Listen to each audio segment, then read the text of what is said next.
Can't look too happy. That was a hilarious pre-show. All right. Oh, we just started taping now. Okay, sorry guys. Maybe you'll. Stop it. That's right. Way to make that statement, dog. Hello, Hockey World. It is Thursday. It's November 20th, and it's 2014. I'm Michael Agello. I'm Ryan Garner. I'm Kevin Allen of USA Today Sports. Josh Rimmer. And I'm Eklund. You're watching the HockeyBuzzCast on HockeyBuzz.com. We got a full line today. We got Josh at left wing, Kevin center, Mike at right, and Ryan the left-handed. Are you left-handed, Ryan? Yep, left-handed defense. All right, good. I'm the right-handed defense on the right side. You're left-handed defense on the left side.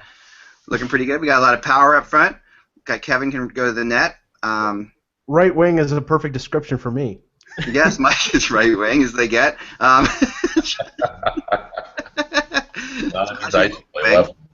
No question, we have size up front. Yes. Yeah, so we should be all right as we take on the hockey world today. And well, let's start here. Let's start by wishing both.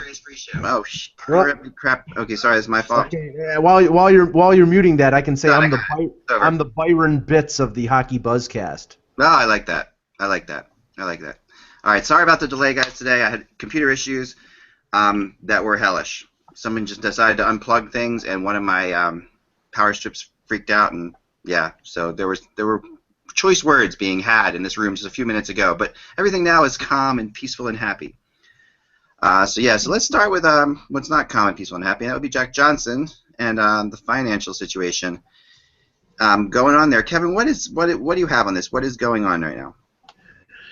Well, I mean, it was the Columbus Dispatch, as the newspaper that did all the heavy lifting on this story. They reported that Jack Johnson has filed for bankruptcy. Actually, it happened 2 days before the start of the season, and he claims to have debts of more than $10 million in assets of less than $50,000. And further, the newspaper is reporting that the only quote they had from Jack Johnson was the fact that he was listening to the wrong people, and the Dispatch is reporting those wrong people included his parents.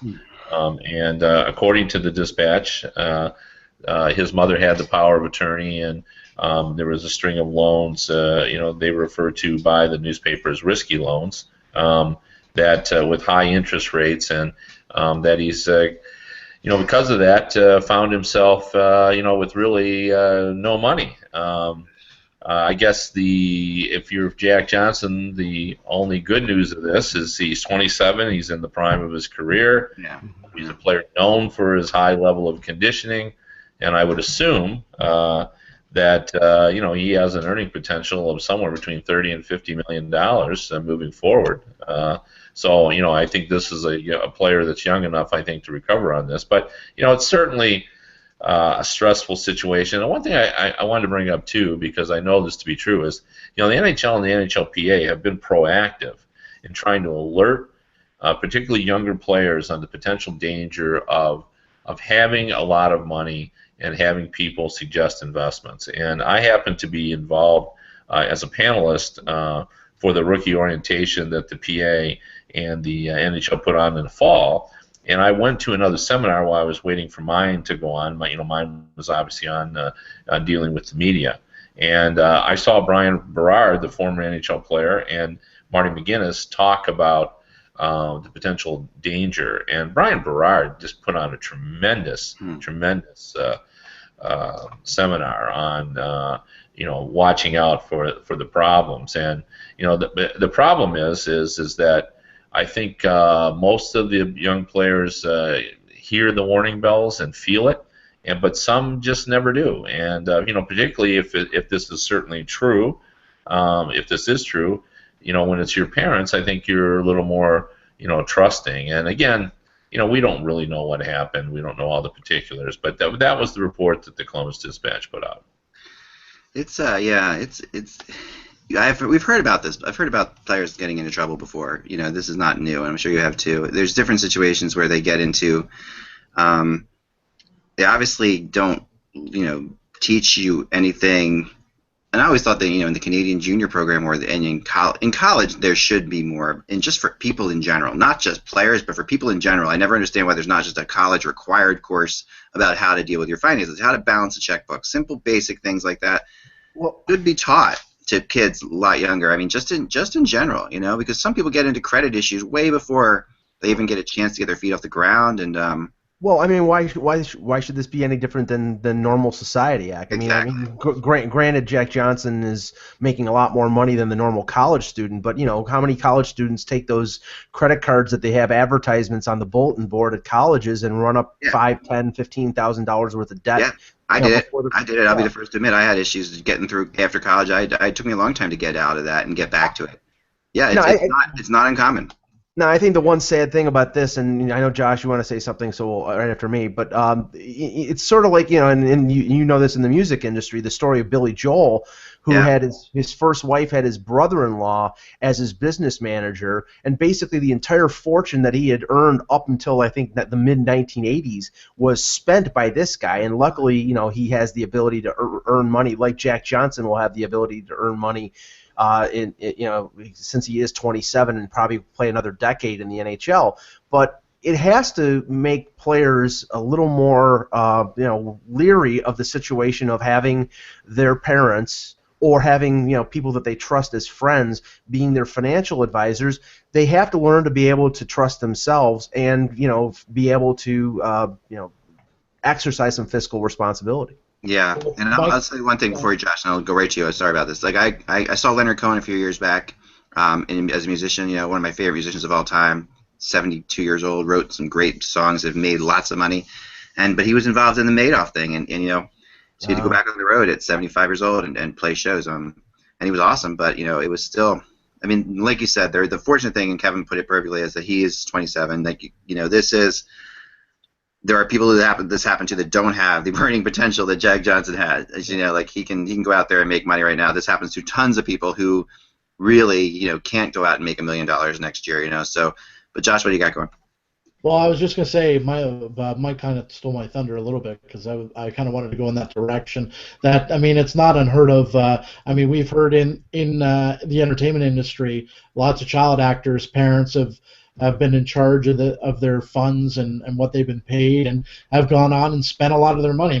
Sure. We've heard that story many times, and I think it's it's something that the NHL should focus on, and not only the NHL, other sports as well that have to make sure that this situation doesn't happen again. And yeah, like you say, Jack Johnson, he's still young and still has a lot of earning potential. But that kind of thing, it's not unheard of. It's gone on before. I'm sure it's happened before in the NHL as well. We've heard of people taking advantage of players. Look at what happened to Mike Modano a couple of years ago. Didn't he get in charge? Kind of lost a lot of his money. Wasn't it in the stock market, Kevin? Yeah, just bad investments. And you're absolutely right. There's been several players that this has happened to. The Brian Berard story. He invested in golf courses, and he ended up with a guy who faced legal charges over this, essentially Brian Berard, who is doing well now, working in the financial industry, but he lost all his money too. He earned a lot of money. Madonna lost a lot as well, and we talked just before. We came on the air to talk about this. Is that for the last couple of seasons, there's been a lot of discussion about Jack Johnson's level of play. Last season, he did not make the Olympic team, Captain America as he's known. And I've known Jack Johnson for a long time, and I've watched him play when he was a teenager. And I said at the time when he didn't make the Olympic team, I would have put him on, because when you're going to play Canada. I don't worry about Jack Johnson's level of performance. I know who he is. I know what he's about, and I think he would step up and play at a high level in a big game like that as well. But obviously he's had a lot. This has been going on a long time. The newspaper report said that it's been 3 or 4 years in the making, and he's earning $5 million right now, but his wages are in garnishment. So he's not getting the normal paycheck. But I kind of know Jack a little bit, and he seems like he lives a frugal life for the most part. Like he's not a high roller. So I think he'll pull out of this, and the newspaper reported that he has sort of broken off contact with his parents and so forth. And the story of hockey parents is also an old one as well. Yes. We all know the stories that the parents tend in hockey to get a little too involved, and maybe this is just another case. And I would bet nickels to dimes that when if this is indeed true, and again we don't know, we're reading a published report, but I'll bet the intent when it all started was certainly not to put Jack Johnson where he is today, but somehow even parents are make mistakes, and then one thing spirals, and but I doubt when they started down this path that this is where they expected to be. Yeah. Kevin, to your point about Jack Johnson stepping it up, that you had no doubt he would have stepped it up in the Olympics. He actually did step it up in the playoffs, and that was the best Jack Johnson I've seen in a couple of years. He played his best hockey in that playoff run for the Jackets. Yeah, well, he's my favorite kind of player. That when it's when honor is at stake. Like, no, I don't know that I've ever met anybody. Well, I should say that because I know Chris Chelios, but Jack Johnson has as much pride in wearing the U.S. jersey as anybody that I've met. I mean, this is a guy that took a private plane to Vancouver to make sure he could march in the opening ceremony. So, he's just that kind of guy. So, but because he is that kind of guy, he'll persevere. He'll get through this, and I don't think it'll have any impact on the team. We've talked about that maybe his personal play, but I think I'm just guessing now because he's not talking about it, and I haven't attempted to call him, but I'm guessing this is going to be a relief for him. To be honest, I bet he's been over the last year or so wondering when is it going to come out, what are people going to say and all that. Well, now he knows. So now it's out. The next hearing is January 23rd in Los Angeles, and he'll move forward. It's all in the lawyer's hands now. And hey, the only splurge that he made, as far as I know, in terms of his lifestyles, I believe he bought a Ferrari, and probably I would assume he will lose that. Right. But I think this is a guy that the money, I'm sure he's not doesn't want to give it back, but I think he's a guy that doesn't do this strictly for the money. Yeah, I think he'll be back, and it probably is a giant relief. I mean, when you hear about these stories that have been going on for a long time, it's the first thing I always think about. My gosh, this player has been waiting for the next Twitter or someone to send to him a tweet anytime saying, oh, it's out now. They're sitting back and waiting, and that sucks. Well, I can sell him a 2012 Honda Civic pretty cheap. So inappropriate, Mike. But yep, I got it. Take it out of the snow, right, Mike? Yeah. If you can find it, Mike. If it's somewhere in the front yard. Yeah. Way to make the Jack Johnson story about you, Mike. I really. There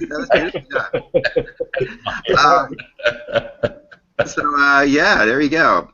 So the one thing the Edmonton Oilers book this year will not be How the West Was Won, Ryan. How's that Oilers playoff prediction looking at? It's early. They're 0-9-1. Mike and Josh and Kevin and Ryan.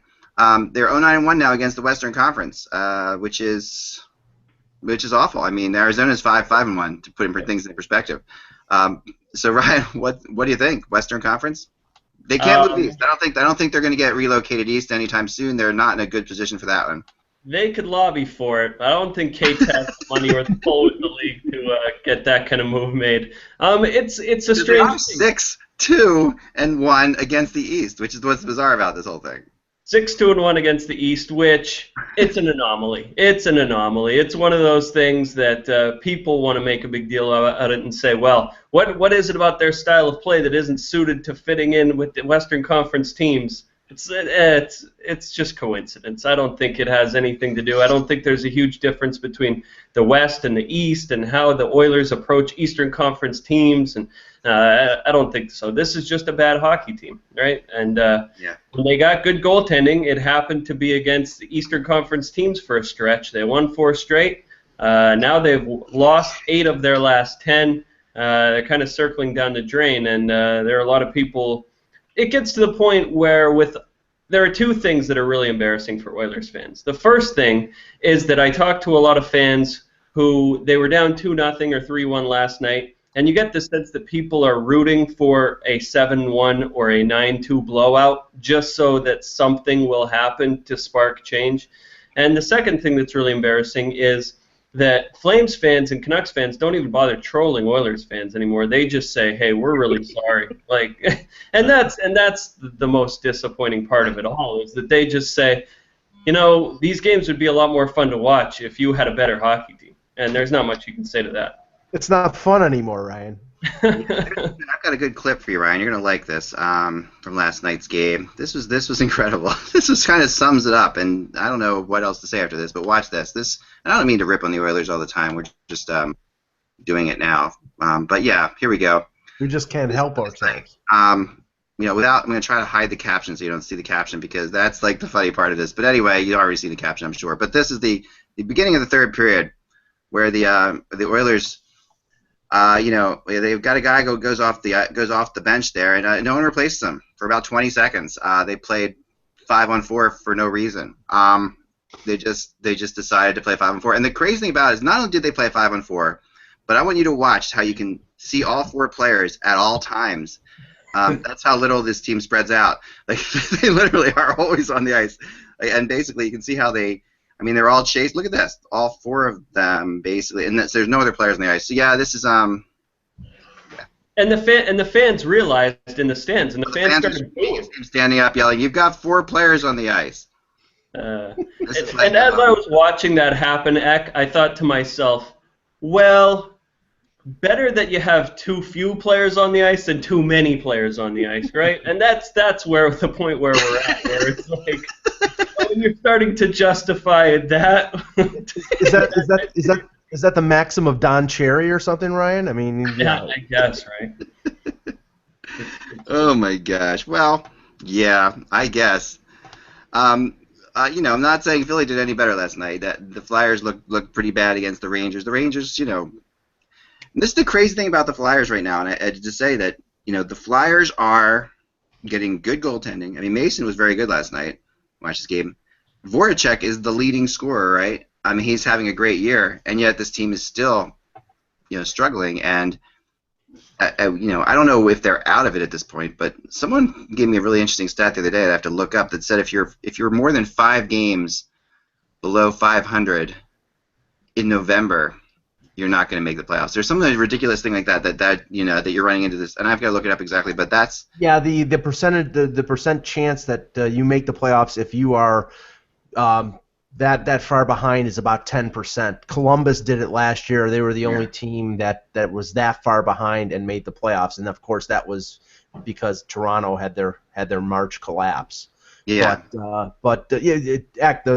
watched some of this game last night. The funny thing was, Claude Giroux was supposed to be out for 2 to 4 weeks, and then all of a sudden we see him on the ice, and there was some sort of shell game going on with the Flyers. And Mason, who I thought played pretty well, he got cocoa butted by Braden Coburn. I think it was in the second period, and he looked out on his feet for a couple minutes, but I believe he stayed really bad. I didn't know what was going on with that, and I thought that they definitely looked in trouble there. But as Josh said in our little chat here, apparently Ron Hextall went ballistic after the game. Went into the locker room and yelled and screamed and threw some sticks around or something. And I think we would have lost 9-2, right, Mike?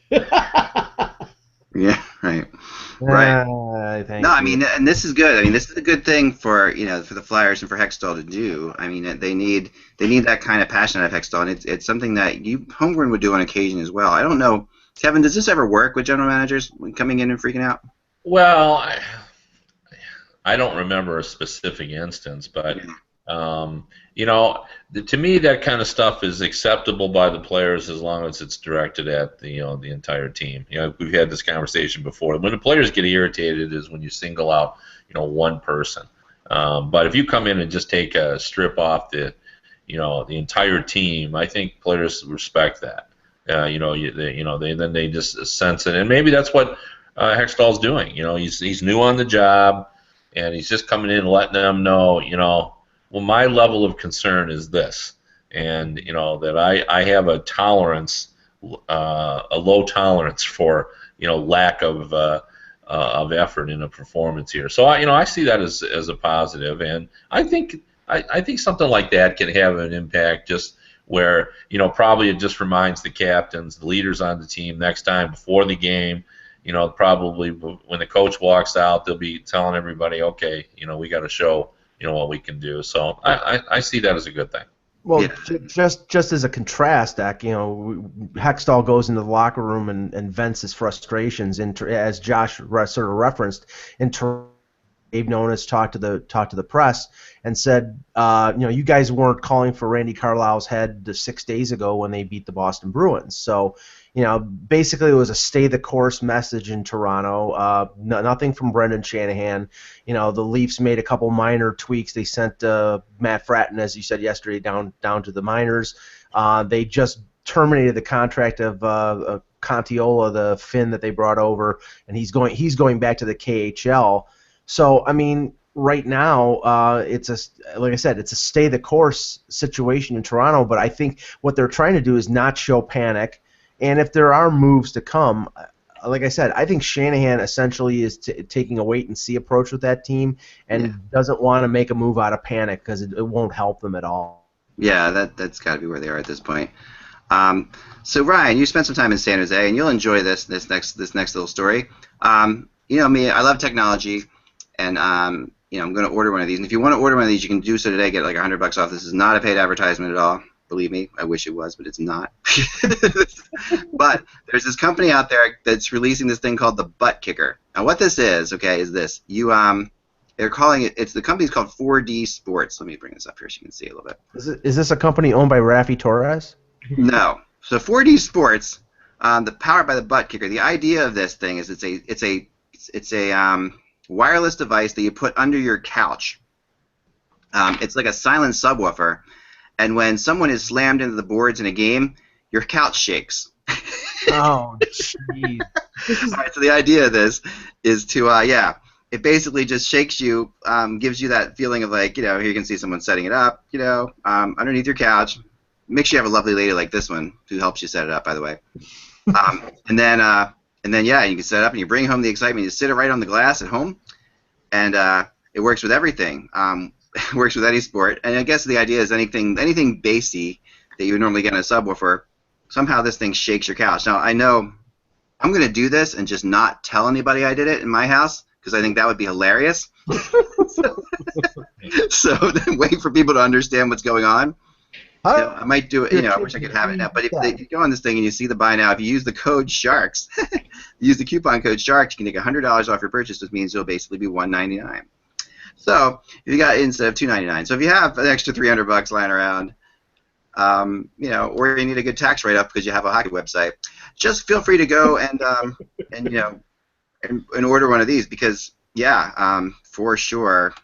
I mean, Ryan, this is a good Kickstarter, no pun intended. Well, you just got to root for a team that scores enough to make it worth the investment, right? If you're a Jets fan, you could go 2 weeks with like, does this thing work? Is this thing synced up right? But there'd be nothing more depressing than putting this on and having your team not score any goals for a long time. You want your butt kicked, and it's just not happening for you. But Nashville Predators fans would have had a thrill on Tuesday. Right, Kevin, is this something you're going to be purchasing? No, I'm out. Curious. But it's weird. Some of these different products that have come out that are catering to the sports fan and enhancing the experience. Yeah.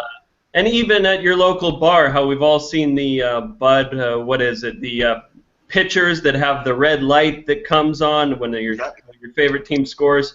it's like, do we really need a bar full of people having epileptic seizures because all their beer pitchers are lighting up and flashing? I don't know about that. I have a friend who went out and invested in like a scoreboard that is actually like the scoreboard in the Flyers stadium that actually is synced somehow to it. I don't know how, but it's just in his living room. So you're walking through. You don't have to have the game on. You score, and the time is right there.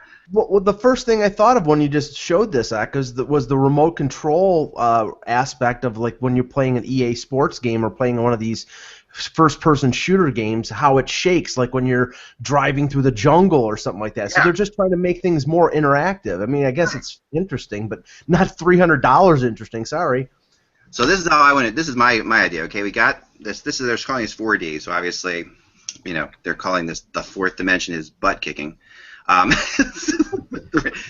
the fifth dimension would have to be smell-o-vision, and I'm waiting for smell-o-vision to come because that's what we really need for hockey. Smell-o-vision would really set this thing off. Like if you can now not only feel it in your butt, hear it, see it, but smell it.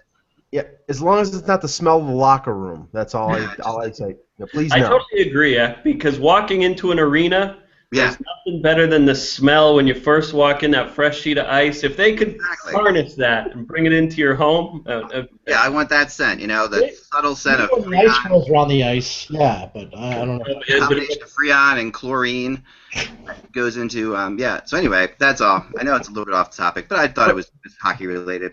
But no need for dry scrapes. No, dry scrapes are everything. God. Take back all that medicine. All right, so, let's the other thing that I had. I'm sorry, I got really distracted by the butt kicker. Oh my goodness. Oh man, I lost my list. I apologize. All right, so what about the rumors in your? Yes. All right. Well, wait a second. We'll get to that in a second. What I wanted to talk about here was oh my gosh, I'm so sorry. Officially, the show is grounded to a halt.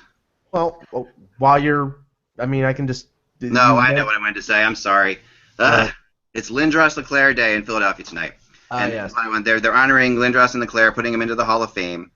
And I wanted to talk to them a little bit about that. The Wild are in town, so you can be assured it's going to be a high-scoring affair.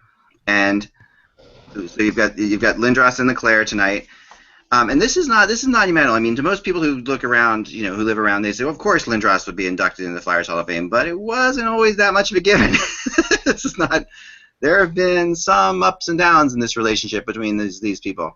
Kevin, Lindros, for you. I mean, we haven't talked that much about Eric with you, and what were your thoughts on the whole situation with him? Well, again, it's interesting where we started this.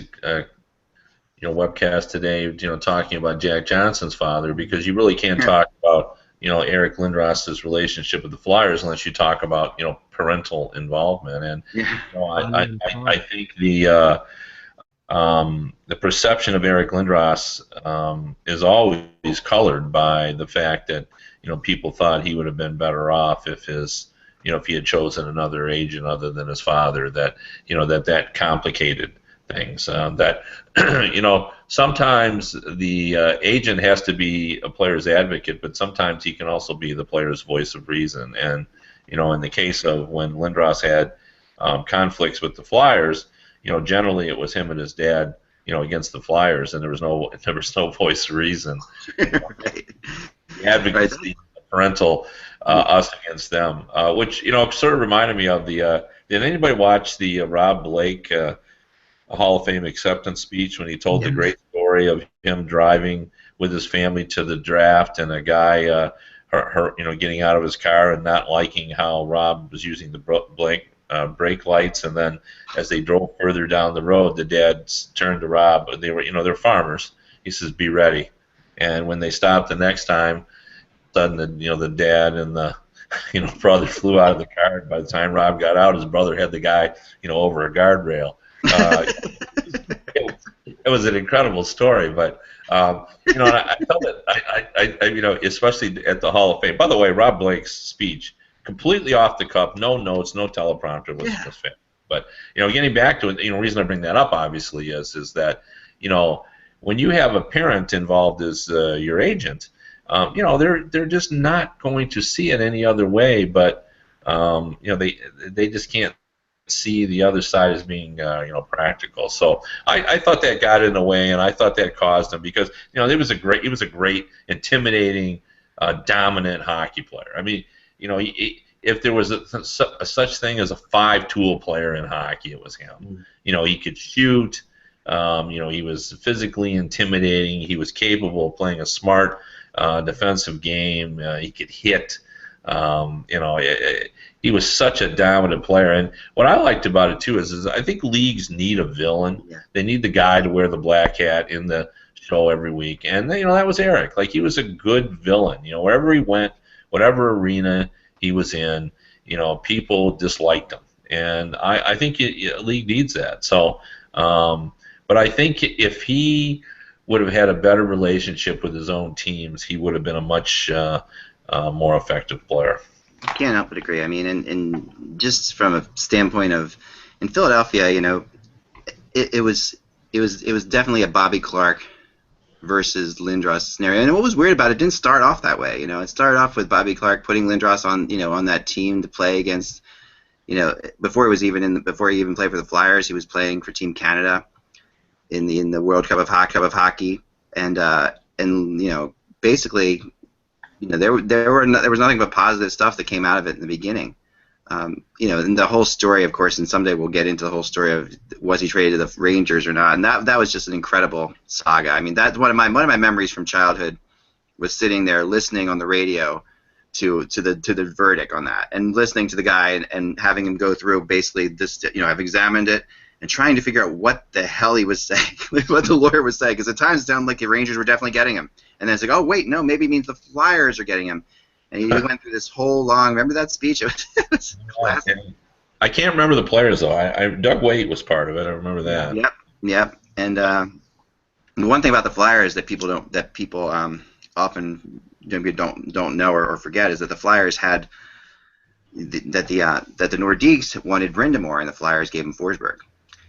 So that was one of the interesting things that I had heard back then. And Brindamore was, of course, he was a big player for the Flyers at the time, and Forsberg was a rookie, prospect, and so I think that, but it was such a great scenario, and that speech was incredible. I mean, and then Lindros winning the MVP the year that they lose to the Red Wings in the finals, but the heartfelt tears saying he's going to bring a cup back to Philly. This was a very beloved player in Philadelphia, and there's still Lindros jerseys that float around that building, but yet for years you would never even see a highlight of him on the jumbotron. Not even the great hits of all time. You would see everything else but Lindros. I mean, some of the greatest hits by any Flyer, and I still argue to this day the most talented Flyer to ever play the game was Eric Lindros. The proposed trade that would have happened with the Rangers was Van Beesbrook, Tony Amonte, Doug Waite, and Alexei Kovalev, and cash and draft picks. Jeez. Right. A lot of cash. I think it was $15 million. I think it was something like that. It was $15 million. Yeah, well, the Flyers, what didn't they pay $20 million for that deal, something like that? And I heard Neil Smith on Toronto radio a few days ago ponder whether the Rangers would have won the '94 Cup if they had made that deal. Because they used some of those players to get Esa Tikkanen and other players. So. Right. Whether they would have won in '94 and broken the 54-year-old streak. It's a fascinating one to think about. What would have happened to that Flyers team if they don't make the trade? I mean, Forsberg was the main player, but Hextall went in the deal. Remember, Kerry Huffman went in the deal. Mike Ricci was Mike Ricci. Mike Ricci, who was at the time, that was a big name. That was a big prospect because Ricci was very highly touted, and was new. Chris Simon was in that deal, I believe. The Flyers. Kerry Huffman. Yep, who's now an agent. Actually, does he's a really good guy. Not a player agent. So that there's but the Lindros thing when it started off, really didn't go as well as they expected to until they made the trade for John LeClair. And that was the catalyst for everything. That changed Lindros in so many ways. Before Lindros, if you remember, it was the Crazy Eights line in Philadelphia, which was Lindros, Brett Fedek, and Mark Recchi. Right, and they were good. Brett Fedek, though, I think he came from or gone to Detroit after right. to Detroit. Yeah, he was a Detroit player. Yeah. Right. So That was a good line, but then when they make the trade, and LeClair comes, and then obviously you get the Legion of Doom with Lindros, LeClair, and Renberg, which basically owned the NHL for a couple years. I mean, that line was crazy, and had that line played without clutching and grabbing, probably would have those guys would have each had 200 points. They were being dragged down every which way. And they were big boys. I mean, that was a big line. Like, I'm always surprised that when you talk to people about that, I don't think people realize how big those players were. I mean, I think people knew Lindros was big, but I don't think people realize how big Renberg was and how big LeClair was. That they were just big hulking guys. They were giants. And a couple years ago when we had the old timers game where Lindros and LeClair played in the before the Winter Classic, it looked like the two of them could still go out there and play any minute. Lindros and LeClair both looked like they had plenty left in the tank. And Lindros' career was shortened, obviously, because of the concussions. And I would say this, I did McCarty's book, and they faced him in the finals. And, all the talk leading into the finals was about the Legion of Doom line. And McCarty said, they were concerned about how they were going to handle them until the first game they played them. Okay. They just weren't the handful that they expected them to be. And McCarty said after the first game, we just saw them as like, everybody else, that they kind of felt that the hype exceeded, their ability to deal with the Red Wings. The Red Wings thought they were going to be, extraordinary, and they were just very good, and they can handle very good. Yeah. I felt as if that year when the Flyers beat the Rangers to get to the finals, they swept them in 4, that they never got their momentum back. Against Detroit, it felt like they were flying. Had that series started the next day after the Rangers series, I think they would have been more to handle. They just never really quite got going. There was definitely an intimidation factor about getting to the Stanley Cup Finals for those guys. Lindros was very aware of his legacy. He was one of those type players who really wanted to win. It felt like he had to, or was destined to win a Stanley Cup, and if they didn't win a Stanley Cup, his career wouldn't be complete. So you got that sense. That was a really that was a heck of a series. I mean, the Red Wings just took them apart in that series, basically. It wasn't even close. But that was, a great Red Wings team, obviously. And the dad is a Red Wings fan and went to all those games. That was a tough one to deal with. But, it was at least we had one Stanley Cup in the house. So, we are running out of time. And I'm sorry for the show going a little bit short today, guys. We had issues in the beginning there. And we will get into more rumors tomorrow for sure. I will say this, as I wrote in my blog earlier today, I do believe that, I talked to a scout this morning who said, because we were talking yesterday about there's no real market right now going on, but I did talk to a scout this morning who said he does believe Tyler Myers could get done sooner than later. He thinks there's a lot of pressure on that right now, and he does think before Thanksgiving Myers has a shot at getting done, and there are a couple teams involved in that for sure, but Dallas is one of them, Philadelphia is one of them. They're the two that he pointed to at least. And this is a scout that is pretty much on top of these things. He also, and it's why they reported that Spezza is going to sign soon with Dallas, and I do think that that's the case as well. He also confirmed that for me too, that Spezza could have an extension with Dallas in the not too distant future here. But going into we got with American Thanksgiving next week. This is the time when something's going to have if you want to make a run and your team's playing poorly, Dallas and Philly are two teams that you could look to as teams that there was more expectations to, and those are the kind of teams that would have to make a trade right now if they were going to make a trade. I wanted to just make a point too that I wrote a column that was published late last night about Jim Rutherford in dealing with the absence of Pasquale Dupuis, and basically I did talk to Jim yesterday, and all he really would say is there'd be no sense of urgency. But I have Penguin sources, and I'm pretty confident they're going to make a trade at some point. But I don't think it's going to be any of the Buffalo guys. Those are Stewart is not the type of guy that Jim Rutherford has ever gone after before, so I just don't see that happen. I think Yakupov is intriguing because of the Malkin factor. If he's going to play well with anybody, but again, can't see Rutherford because that's just another roll of the dice. And they don't want to roll in the dice. They're too close. If you look at his history, when they won the Stanley Cup in 2005-06, they went on to get Doug Waite and Mark Recchi. Those are two established players, veterans and everything. And I think that's sort of the direction he's going to go to. And the other thing I'd point out is he has a history of being able to make trades. There's a lot of GMs in this league that can't seem to get it done, but Rutherford always seems to get it done. So I would expect them to do something. Yeah, he's a good, as you always have said in the past, a good horse trader, that he can trade player for player, which is nice. Like, we don't see that very often. Mike? Quickly, I'll give you a name when he's coming back early next week that would fit into that established player, penchant for Jim Rutherford is Joffrey Lupul, and Joffrey Lupul is a very skilled player. His contract is a little heavy, but it might make a little bit of sense because they need a scoring winger with Dupuis out, and they, as we said a couple times, Kevin, they were a forward short before this injury. So maybe a guy like that, if the Leafs take salary back or if they keep a little bit, that they could move Joffrey Lupul there. Yeah. Evander Kane, is that a stretch?